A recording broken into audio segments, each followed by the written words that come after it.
أشهد أن محمدا رسول الله.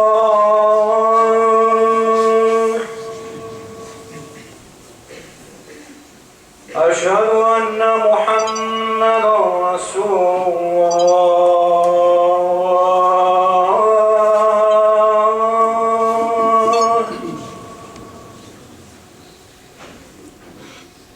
حي على الصلاة.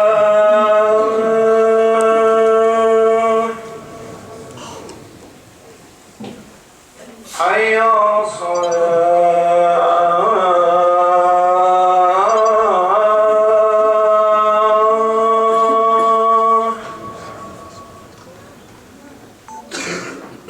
حي على الفلاح.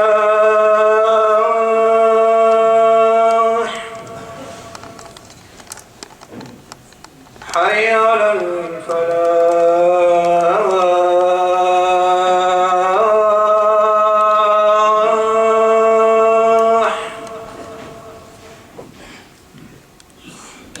الله أكبر الله أكبر. لا إله إلا الله.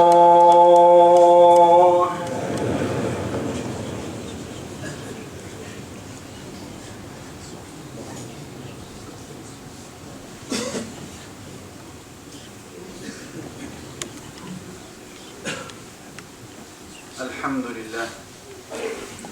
إن الحمد لله نحمده ونستعينه ونستغفره ونعوذ بالله تعالى من شرور أنفسنا ومن سيئات أعمالنا.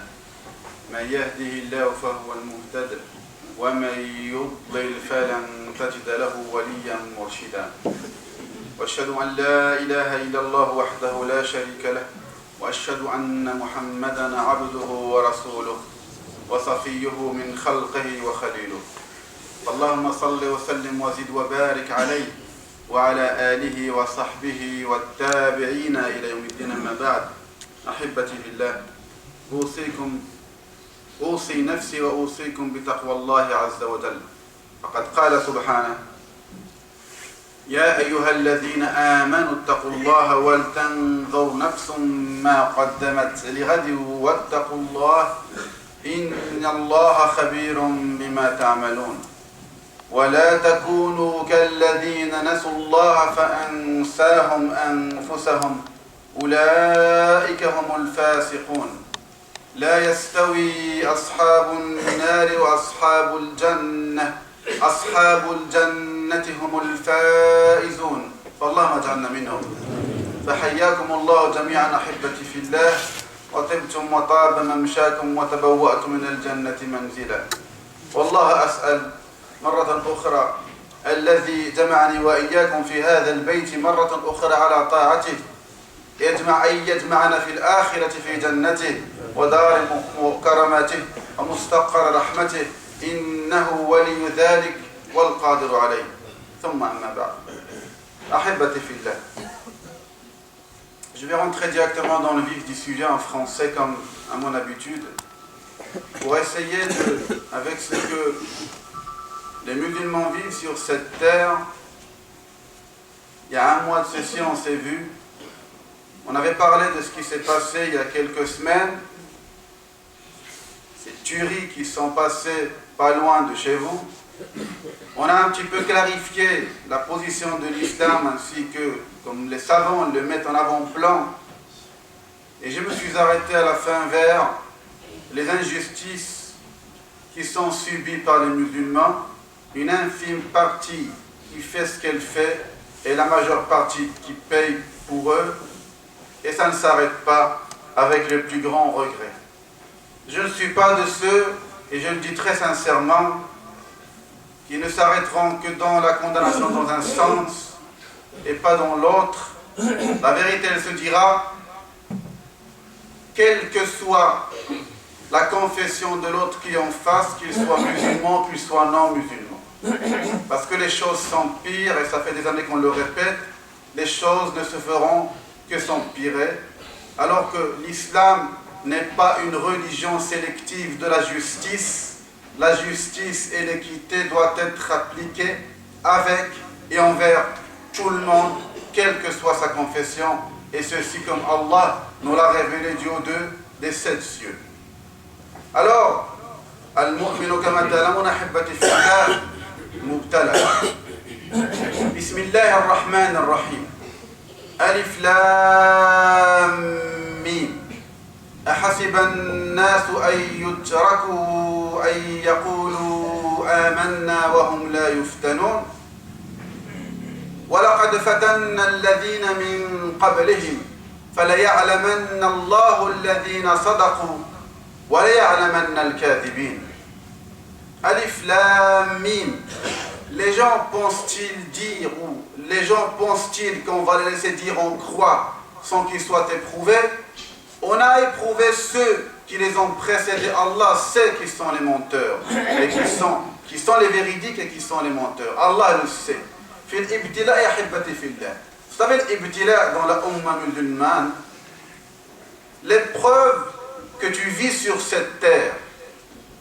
Et moi je fais allusion à ce que vivent aujourd'hui les musulmans sur cette terre. On a condamné fermement et sans l'once d'un doute ce que ces musulmans ont fait, mais il ne faut pas qu'une injustice ramène une autre. Il ne faut pas que l'injustice d'un peuple nous pousse à être injuste. Et que nous, malheureusement, comme j'ai pu le voir pendant toutes ces semaines, la majeure partie de ceux qui dénoncent les injustices sont des non-musulmans. Alors qu'aujourd'hui, j'entends beaucoup dire, c'est comme si non-musulmans, on a des choses à se reprocher. On n'a rien à se reprocher. On n'a rien, la majeure partie des musulmans dans cette société n'ont rien à se reprocher et qui sont, on le rappelle, des gens pacifiques, beaucoup d'innocents. J'en parlerai pendant les conférences. Ce sont des gens, je ne l'ai pas entendu, mais que j'ai rencontrés personnellement et qu'on a enregistrés et qui ont subi des injustices. Mais malheureusement, on se tait. Mais sache, mon frère, que l'épreuve, prends-le d'un point de vue spirituel. Tu seras éprouvé comme Allah te l'a dit. Si tu dis la ilaha illallah, tu seras éprouvé. Rappelez-vous de ce qu'a vécu le prophète sallallahu alayhi wa sallam. Il est venu avec le fait de dire aux gens la ilaha illallah. Le fait de dire aux gens je veux que vous soyez préservés de l'enfer et que vous rentriez au paradis. Aminou, croyez, portez cette foi. Mais sache, qu'on sache tous que celui qui dit la ilaha illallah depuis les temps de la vérité, tu seras éprouvé. Un jour, le prophète alayhi salatu wassalam était assis sous l'ombre de la Kaaba. Et Khabbab ibn al-Arat radiallahu anhu wa arda est venu lui dire Ya Rasulallah, prie Allah pour qu'il nous secoure. Alors, son visage est devenu rouge, il s'est assis, il leur a dit, il y avait des gens avant vous. On creusait les fossés et on les mettait dedans, on leur coupait la tête en deux. La scie était posée sur sa tête et sa tête, on le lui coupait et tombait en deux parties. En deux parties. Et ceci ne les faisait pas renier leur foi. C'est ça l'épreuve. Et que tu restes ferme. Mais tu restes ferme. Mais que l'injustice ne te pousse pas à être injuste. Tu restes ferme sur ta foi. Parce que l'ibtila, Allah Azza wa Jal, il va te purifier. Ashaddun nas ibtila'an al-anbiya.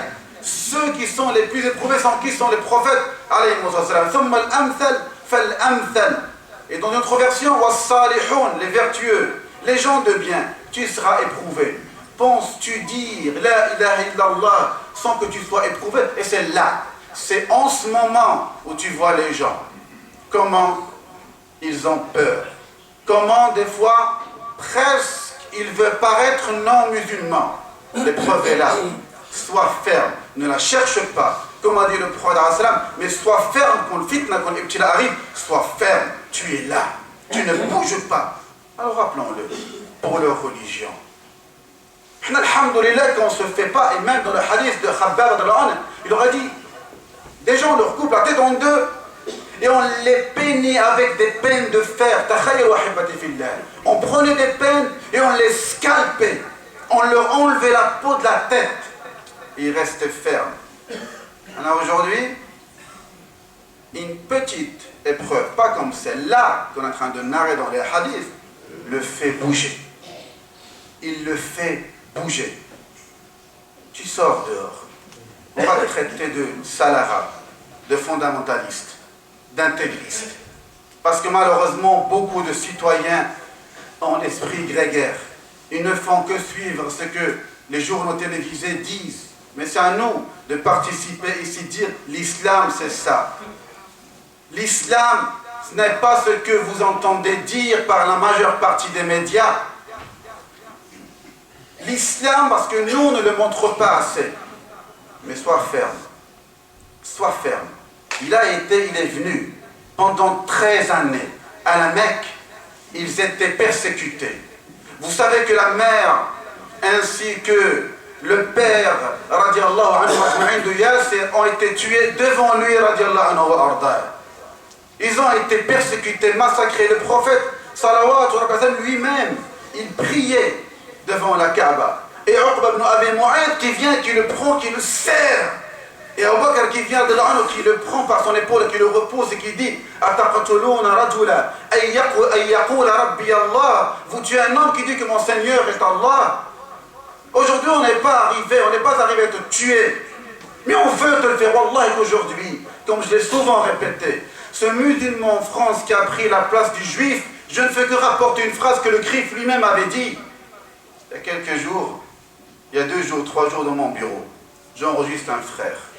Un frère dont la photo a fait le tour du monde. Le titre c'est 129. 129. Laissez-moi vous narrer cette histoire. Le frère, j'avais sa fille à l'école.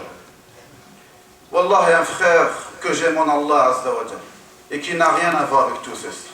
Un frère qui dit la ilaha illallah, comme vous, comme moi, qui va à la mosquée.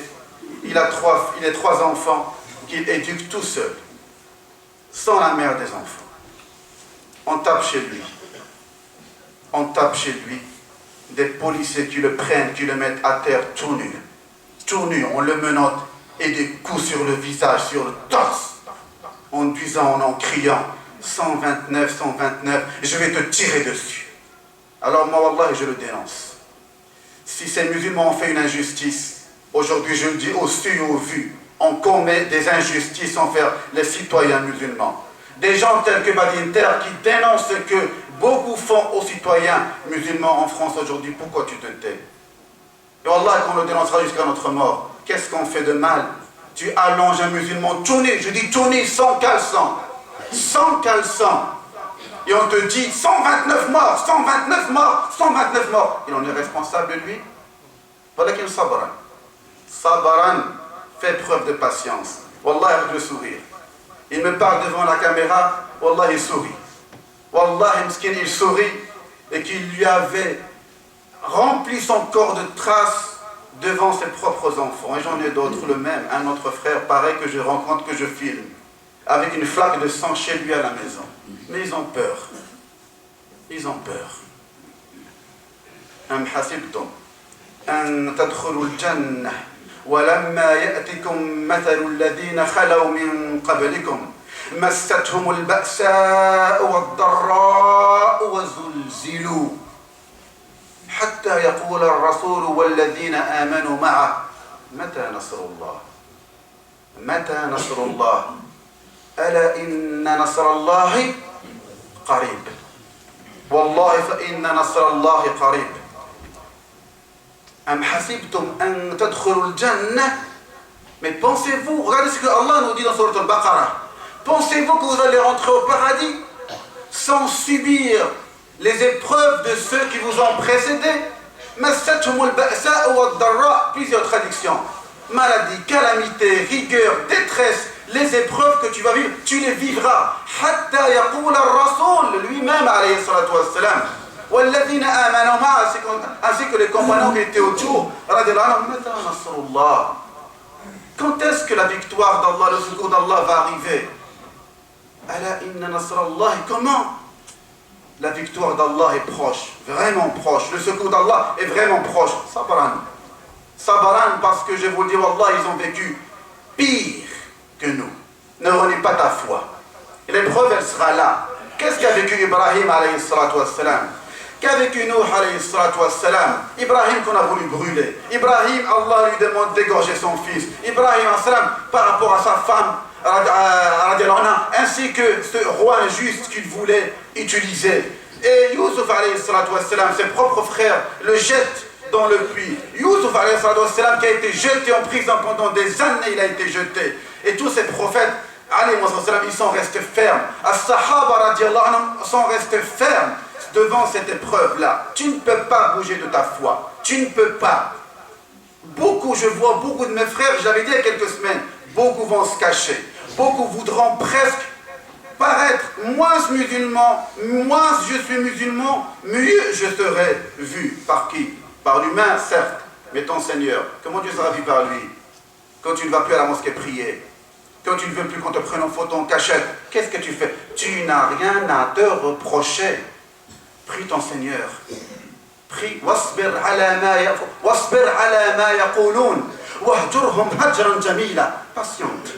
Wallah, ça me rappelle, vous savez, un des beaux, ils sont tous beaux ces versets du Coran, j'étais jeune à l'époque. Il y a quelques années en arrière, j'avais très mal quand j'entendais des choses. Wallah, il y a un verset du Coran qui m'a fait changer ma vie. Qui m'a fait changer ma vie. Et Dieu seul sait, Allah seul sait combien de fois je l'ai lu ce verset du Coran. Qu'est-ce qu'il dit ce verset du Coran? Et il parle au prophète lui-même, alayhi salatu wassalam. وَلَقَدْ نَعْلَمُ أَنَّكَ يَضِيقُ صَدْرُكَ بِمَا يَقُولُونَ فَسَبِّحْ بِحَمْدِ رَبِّكَ وَكُنْ مِنَ السَّاجِدِينَ وَاعْبُدْ رَبَّكَ حَتَّى يَأْتِيَكَ الْيَقِينُ وَلَقَدْ نَعْلَمُ أَيَّا مُحَمَّدْ وَلَقَدْ نَعْلَمُ Allah lui dit, on sait que ta poitrine se serre à cause de quoi? À cause de ce qu'ils disent. Quraysh, ce qu'il a dit. Le kuffar, ce qu'ils ont dit. Majnoun, Sahir, c'est un fou, c'est un magicien, c'est un poète. Ils l'ont insulté, ils l'ont torturé. Vous vous rendez compte, Abu Jahl, qui va au marché, qui lui dit, ne l'écoutez pas, c'est un kazzab, c'est un menteur. Et quand tu sors, toi, qu'est-ce que tu entends dehors? Quand tu vois la vieille dame, quand tu vois le vieil homme, quand tu vois le raciste, et je ne dis pas qu'ils sont tous racistes, il y a des gens qui sont justes, et aujourd'hui ce sont eux qui défendent la cause des musulmans. Ce sont des gens équitables, mais qui ne sont pas musulmans. C'est avec ceux-là qu'il faut travailler. C'est avec ceux-là qu'il faut effectivement voir quel est l'intérêt commun de ces citoyens dans cette société-là. Qu'est-ce que tu veux? Et il lui dit, Allah Azza wa Jalla, on sait que ta poitrine se serre à cause de ce qu'ils disent, mais il lui donne al-hal, la solution. La solution n'est pas loin. Mais les musulmans, beaucoup parmi eux ne l'ont pas compris. Fasabbih bihamdi rabbik. Chante les louanges de ton Seigneur. Chante les louanges. Fasabbih bihamdi rabbika wa kum minas sajidin. Et prosterne-toi. Wa'abud rabbak. Et adore ton Seigneur jusqu'à ce que l'yaqin, la certitude, les savants ici disent que c'est la mort. Jusqu'à ce que la mort t'arrive. C'est ça la solution. Approche-toi d'Allah Azza wa Jal. Ya ayyuhalladhina amanu. In tansurullaha yansurkum fihi shart. Wa man nasru illa min indillah. On est d'accord que le secours, que la victoire n'émane que d'Allah. Mais il te dit en même temps, oh vous qui portez la foi, wa man nasru. Ya ayyuhalladhina amanu. In tansurullah, si vous faites vaincre la cause d'Allah, il vous fera vaincre. Mais moi je crains. Wallah pour moi le premier. Wallah que je crains. Et je crains fort, et je crains fort que ce qui m'arrive et que ce qui t'arrive émane de nos péchés la nuit, émane de nos péchés le jour. Wallah, et je le dis pour moi le premier. C'est ça que je crains pour moi. C'est ça que je crains, je me dis, tu t'es éloigné des principes de ton Seigneur. Et tu veux que Allah soit avec toi? Comment tu veux que Allah soit avec toi? Alors, في الابتلاء بشرى. هناك بشرى أحبتي في الله. Allah te purifie de tes péchés. Il t'éprouve, il t'éprouve, il t'éprouve, il t'éprouve, jusqu'à ce que tu deviennes un être qui marche sur cette terre sans aucun péché sur toi. وَلَنَبْلُوَنَّكُمْ بشيء من الخوف والجوع ولنبلونكم بشيء من الخوف والجوع ونقص من الأموال والأنفس والثمرات وبشر الصابرين. Allah te dit qu'on va vous éprouver avec une partie de la peur, de la famine, la mort, la diminution des richesses, la diminution des récoltes. Mais Allah dit au prophète, annonce la bonne nouvelle à ces persévérants. Tu vas être éprouvé que tu le veuilles ou pas. Dans ton épouse, dans tes enfants, dans tes biens, dans ta santé, dans ta vie. Prépare-toi à l'épreuve. Tu ne peux pas à chaque fois quand quelque chose t'arrive te dire, moi je n'en peux plus. Accepte le qadar d'Allah Azza wa Jalla. Parce que Allah t'éprouve, il te purifie, il t'élève en degré. وَبَشِّرِ الصَّابِرِينَ annonce la bonne nouvelle. À qui? وَبَشِّرِ الصَّابِرِينَ الَّذِينَ إِذَا أَصَابَتْهُمْ مُصِيبَةٌ قالوا إِنَّا لله وَإِنَّا إِلَيْهِ راجعون. La bonne nouvelle, quand un malheur les touche, c'est quand le malheur t'arrive. Quand il t'arrive le malheur, tu dis Inna lillahi wa inna ilayhi raji'un. Nous sommes à Allah. Naam. Nahnu lillah. Nahnu milkun lil malik. Nous sommes à Allah. Et c'est vers Allah que nous allons retourner. Quand tu te rappelles que tu vas retourner auprès de ton Seigneur, il va te faire entrer au paradis. Si tu le mérites, si je le mérite. Mais qui va t'ébranler? Qui va te secouer? Comme ils l'ont été eux. Ils ont été secoués. Regardez quand Allah dit, quand ils ont été ébranlés, ils ont été secoués, ils ont tremblé. Même le prophète disait, ainsi que les compagnons, il va t'arriver, mais mérite-le. إذا نقول إن لله وإنا إليه راجعون. Moi ça me rappelle un verset, une histoire. Ce verset du Coran, à chaque fois que je le lis, ou quasiment à chaque fois que je le lis, ça me rappelle Omar al-Mukhtar, rahimahullah. Vous savez, Omar al-Mukhtar, la Libye, au début du XXe siècle, a été colonisée par les forces fascistes italiennes, à l'époque. Vous savez, ils sont rentrés, ils ont pris les biens, tué les hommes, tué les femmes. Alors ils ont pris les terres, des musulmans. Les musulmans ne voulaient que défendre son honneur, sa religion, sa terre, ce qui est tout à fait normal. Tu rentres, tu me colonises, tu prends mes biens, j'ai le droit de me défendre ma religion, mes biens, ma femme, mes enfants, ma terre. 20 ans de combat, 20 ans. 20 ans de combat pour défendre ce qu'ils devaient défendre. Et plus de 20 ans, rahimahullah, un guet-apens. Vous savez un film qui a été fait, qu'on a appelé le lion du désert. Je me base sur des documents qui sont officiels pour être plus crédible. Il a été pris, emprisonné, envoyé vers l'injuste. Et toujours sur cette terre, le juste et l'injuste. Il a été envoyé, il lui a dit cette phrase que je dis à tous les gens qui sont envoyés dans les mosquées par les renseignements généraux et qui disent le contraire de la vérité. Je l'ai souvent rappelé. Le terrorisme, tu le trouveras ailleurs, ce n'est pas dans les mosquées. Ça, je peux te le garantir. Mais enregistre bien ce que je te dis. Enregistre-le bien, ne le coupe pas. Et on le sait que ce n'est pas dans les mosquées que ça se passe. Parce que les malades, c'est autre, c'est ailleurs qu'ils complotent, pas dans les mosquées. Soyez-en certains. Alors, rahimahullah, il lui dit, dis à ton peuple d'arrêter le combat, je te laisse la vie sauve. Qu'est-ce que tu aurais fait, qu'est-ce que j'aurais fait? Si tu leur dis arrêtez le combat, ça veut dire soumettez-vous, laissez-nous vous traiter injustement, je te laisse la vie sauve. Qu'est-ce qu'il lui répond? Il lui dit Inna lillah wa inna ilayhi raji'un. Nous sommes à Allah et c'est vers lui que nous retournons. Il lui a dit, ne dis pas aux gens ici dans ton bureau, toi et moi présents seuls, ne leur dis pas que je t'ai supplié pour me laisser la vie sauve. Il a été pendu, rahimahullah. Mais ce que je tire de cette histoire, c'est des gens qui avaient une relation avec leur Seigneur qui est solide. Wallah, je te dis une chose, et je me dis à moi le premier. Tant que la relation avec Allah subhanahu wa ta'ala n'est pas solide, tu seras ébranlé. Tu seras ébranlé, tu seras secoué. Alors je te dis une chose, la bonne nouvelle. Vous savez, Héraclius, quand il a eu la discussion avec Abu Sufyan, radiallahu anhu, il n'était pas musulman encore à l'époque. Qu'est-ce qui s'est passé? La chose suivante, il lui a dit, parmi les questions qu'il a posées, est-ce que vous vous êtes battu contre lui? Il lui a dit, naam. Qui a eu la victoire? Il lui dit, in tantôt c'est nous, tantôt c'est lui. Il lui dit, Héracl, il lui dit, c'était toujours le cas dans les épreuves des prophètes, mais il aura le dessus, il aura la victoire. À la fin des comptes, al-aqibatu liman? Al-aqibatu lil-muttaqin, aux pieux, mais sabran.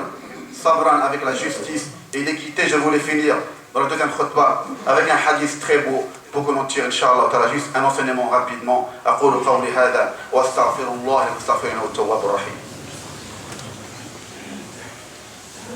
الحمد لله رب العالمين والصلاة والسلام على نبينا محمد وعلى آله وصحبه أجمعين أما بعد.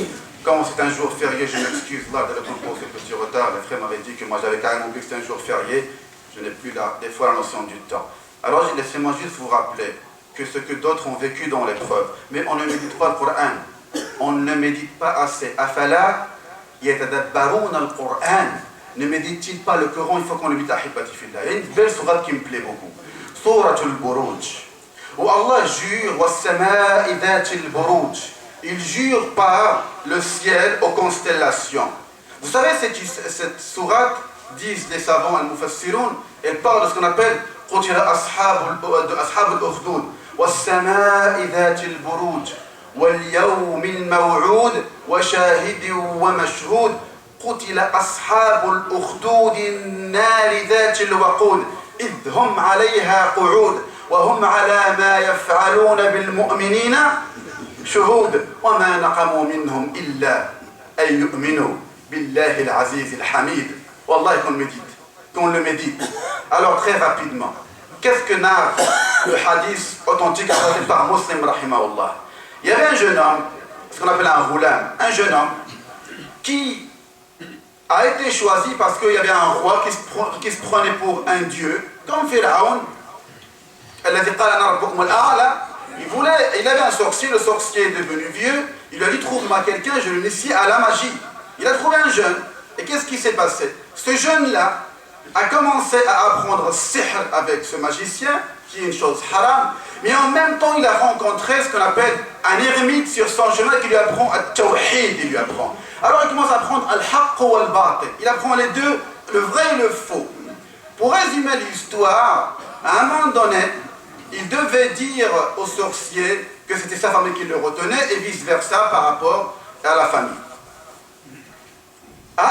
L'ermite commence à lui apprendre la religion d'Allah subhanahu wa ta'ala. Et quelques temps plus tard, une grande bête, une grosse bête, c'est pas un film hollywoodien, une grosse bête et qui freine la route des gens. Le jeune homme arrive et c'est là où il a dit, je vais voir ce que l'ermite m'apprend. Est-ce que c'est la vérité ou est-ce que c'est le faux? Il prend une pierre et dit, ah Allah, si ce que l'ermite m'apprend est plus aimé de toi, il lui demanda effectivement que cette bête ne nuise plus aux gens, c'est-à-dire qu'elle meurt. Il prend la pierre, il la jette contre la bête et la bête tombe morte. Et il a l'yaqin, la certitude que ce que l'ermite lui apprend est la vérité et pas sahih. Il a commencé à faire ce qu'on appelle des miracles, des karamat, grâce à Allah, il a soigné les aveugles, al-abras, et quelqu'un, un aveugle auprès du roi, avait entendu parler de lui. Il va le voir et lui dit guéris-moi. Il dit vous savez que c'est Allah qui guérit. L'humain ne fait que soigner pour faire la différence entre les deux termes. Il lui dit crois en Allah, j'invoquerai Allah et il te guérira. C'est ce qu'il a fait. Il a cru en Allah, il a invoqué Allah subhanahu wa ta'ala et il a guéri. Cet aveugle-là est parti auprès du roi. Il a vu qu'une voix maintenant. Il lui dit qui t'a guéri? Il lui dit Rabbi Allah. Quoi? T'as un autre Dieu que moi? Man Rabbuk, Rabbi wa Rabbuk Allah. Mon Seigneur et ton Seigneur, c'est Allah subhanahu wa ta'ala. Il le prend parce qu'il a dit la ilaha illallah en fin de compte. Ils le torturent jusqu'à ce qu'ils disent que c'est le jeune homme. Et le jeune homme, on l'amène et on le torture. Mais l'ermite avait dit aux jeunes, ne leur dis pas. Maintenant, il lui dit, voilà ce qu'il lui dit, tu vas être éprouvé. Quand il a fait ce miracle, grâce à Allah, il lui a dit, maintenant tu n'as plus besoin de moi, dans le sens des paroles, mais tu vas être éprouvé. Mais attention, ne leur dis pas où je suis. Ils l'ont torturé, mais il a dit où il était. Ils ont ramené l'ermite, ils ont pris celui qui était aveugle, ils ont mis la scie à Ikhwa. Ils ont mis la scie, c'est un hadith rapporté par Muslim. Ils ont mis la scie sur sa tête. Et sa tête, le hadith dit, en deux parties, la tête est tombée. En deux parties. Ils ont pris l'ermite, même chose, renie ta foi. Renie ta foi. Et je crains qu'aujourd'hui, quelques-uns dans cette société veulent que les musulmans renient leur foi. Wallah, et que si aujourd'hui, il n'y avait pas ce qu'on appelle ces droits de l'homme, avec lesquels on est en train de chanter, je ne sais pas ce que nous aurait fait. Quand j'entends les cris, les juifs eux-mêmes disent que les musulmans ont pris notre place, wallah, je me dis qu'est-ce qu'ils auraient fait de nous aujourd'hui dans ces sociétés-là. Pas tous, bien sûr. La tête a été coupée en deux. Mais le roi n'a pas voulu tuer ce jeune homme. De suite, ils ont dit prenez-le, ramenez-le au-dessus d'une montagne. Et s'il ne renie pas sa foi, jetez-le. Sur le chemin, il invoque Allah, invoque Allah, invoque Allah. Réveille-toi pendant le dernier jour de la nuit. Wasjud lillah, fais ce qiyam al-layl qu'on ne fait pas assez malheureusement. Allahumma kfinihim bima shi'ta. Yaqulu Allahumma kfinihim bima shi'ta. Allah, débarrasse-moi de la façon avec laquelle tu veux. Allah fait trembler la montagne. Tout le monde tombe sauf lui. Tout le monde tombe sauf lui. Et qu'est-ce qu'il fait? Il revient vers le roi. Moi, je me serais sauvé. Mais lui, il revient, il a un but dans sa vie. Il a un but. Que rare, que nous, on n'a pas, que moi, je n'ai pas mal. Il a un but dans sa vie, il arrive. Il sent où Allah m'en a débarrassé. Il dit à notre groupe, prenez-le, ramenez-le au milieu de l'océan. S'il ne renie pas sa foi, jetez-le au milieu de l'océan. Il va au milieu de l'océan dans une barque. Il prie Allah, Allah makfini bima shi'ta. La barque se retourne, tout le monde se noie. Et lui revient vers le roi. Comment? En marchant sur l'eau. Dans le hadith, karama min indillah, karama min indillah. Al-karama, l'wali. Wal-mu'jiza, lin-nabi. Al-karama, c'est pour l'allié d'Allah. Et le miracle, c'est pour le prophète d'Allah. Il marche sur l'eau, il vient vers le roi. Ils sont où? Allah m'en a débarrassé. Mais tu ne pourras pas me tuer tant que tu ne feras pas ce que je te dis. Il lui dit, accroche-moi, crucifie-moi un arbre. Prends une flèche, prends ton arc, et tu dis, Bismillah, Rabbil Ghulam, et tu me tueras. Bismillah, Rabbil Ghulam, là tu pourras me tuer. Le roi s'exécute, il le crucifie, il l'attache, il lui dit, mais rassemble tous les gens autour, dans une place. Il rassemble les gens, il prend la flèche, il prend son arc, il dit, Bismillah, Rabbil Ghulam. Il tire sur lui, la flèche atteint sa tempe, il met la main sur la blessure, il tombe mort. Et tout à coup, les gens s'écrièrent et disent Amanna bi Rabbil Ghulam. Amanna bi Rabbil Ghulam. Il a donné sa vie pour que les gens disent La ilaha illallah. Voilà pourquoi il donne sa vie. Les notables disent au roi ce que tu craignais est arrivé. Les gens ont cru en son Seigneur. Les gens ont cru en ce Dieu. Et toi, tu ne voulais pas. Il leur dit, creusez des fossés. Mettez-y du feu. Et tous ceux qui ne veulent pas revenir sur leur religion, vous les jetez dans le feu. C'est ce qu'ils ont fait. Ils ont commencé à jeter les gens l'un après l'autre. L'un après l'autre. L'un après l'autre, on va te torturer. On va te perquisitionner. On va t'humilier. Sabran. Jusqu'à arriver à une mère, elle prend un bébé dans sa main. Elle hésite, elle ne veut pas sauter. Et Allah a fait parler le bébé qui lui a dit Ya Ummah, innaki ala haqq. Ô mère, tu es sur la vérité. Et la mère a sauté dans le feu. Voilà ce que j'aurais aimé tirer de cette histoire. Al-Thabat, 'inda al-ibtila. Al-Thabat 'inda al-ibtila. Et j'appelle juste à une dernière chose. Je le dis, et Wallah, que nous n'aura pas peur de le dire. J'ai passé un message. Il y a un mois de ça, je le repasse. Arrêtez votre injustice. Cet état d'urgence commence aujourd'hui à rimer avec un état de terreur. Les plus de 2500 perquisitions, la majeure partie de ces gens vous les traitez injustement et qui n'ont rien à voir avec le terrorisme et la tuerie. Arrêtez. Les politiques en France, wallah, moi je ne suis pas un politicien, mais je ne peux pas me taire en tant qu'homme religieux contre l'injustice. Je ne peux pas me taire. Ce sont des frères que j'ai rencontrés personnellement, qui n'ont rien à voir, Warabbil Kaaba, qui n'ont rien à voir avec ça. On ne me l'a pas raconté, je ne l'ai pas lu sur internet, c'est plusieurs frères. Un frère tchétchène que je rencontre à 40 km ou 50 km de Toulouse, je vais chez lui. Vous savez qu'est-ce qu'il me dit? Moi j'ai vécu en Russie. En Russie, on rentrait chez nous de la même façon que les policiers sont rentrés chez moi, sauf qu'en Russie on nous tue. Je suis venu ici, je pensais trouver une belle vie. Il n'y croit plus. La police me prend, il le menotte, il le met par terre sans opposition. Et il commence à le rouer de coups. Qu'est-ce qu'il a fait? Qu'est-ce qu'il a fait? Il leur dit, qu'est-ce que je vous ai fait? On veut t'intimider, t'humilier. Wallah, on le dira jusqu'au bout. Tu peux venir chez moi perquisitionner. Wallah, qu'on dénoncera l'injustice jusqu'au bout. Jusqu'au bout. Pourquoi les traiter comme des animaux, comme des moins à rien, des moins que rien? Le frère me dit, je les ai suppliés, laissez-moi mettre mon caleçon. Ils n'ont pas voulu laisser mettre son caleçon devant ses propres enfants. Et on se tait. Wallah, ça fait 3-4 jours, il m'a dit, je leur disais, laissez-moi mettre un caleçon. Sa fille, elle est là, ses 2 enfants petits, un qui est caché sous la couette, ils ne m'ont même pas laissé le faire. Et ils ont ouvert les fenêtres pour que le courant d'air rentre dans l'appartement, pour que j'ai froid. Et on se tait, tu te tais, je me tais. فاللهم اهدي هذه الأمة يا أرحم الراحمين. فاللهم اهدي هذه الأمة يا رب العالمين. فاللهم ثبتنا على دينك. فاللهم ثبتنا على دينك. فاللهم ارزقنا الإخلاص في الأقوال والأعمال. اللهم ارزقنا الإخلاص في الأقوال والأعمال. اللهم ثبت هذه الأمة. اللهم ثبت هذه الأمة. اللهم اهدنا واهد بنا يا أرحم الراحمين. اللهم اهدنا واهد بنا يا رب العالمين. وصل اللهم على نبينا محمد وعلى آله وصحبه والتابعين والحمد لله رب العالمين. Un frère, avant de finir, qui vous demande l'art de l'école à dua pour sa fille qui est malade. بنته مريضة واحد الأخ الله يجزيه بخير الله يشافيها الله يطهرها. يطلب منكم الدعاء, il vous demande de prier pour elle et on prie pour tous nos morts et pour tous nos malades qu'Allah les purifie et leur fasse miséricorde. والله مرة أخرى والله يحبكم في الله وبارك الله فيكم.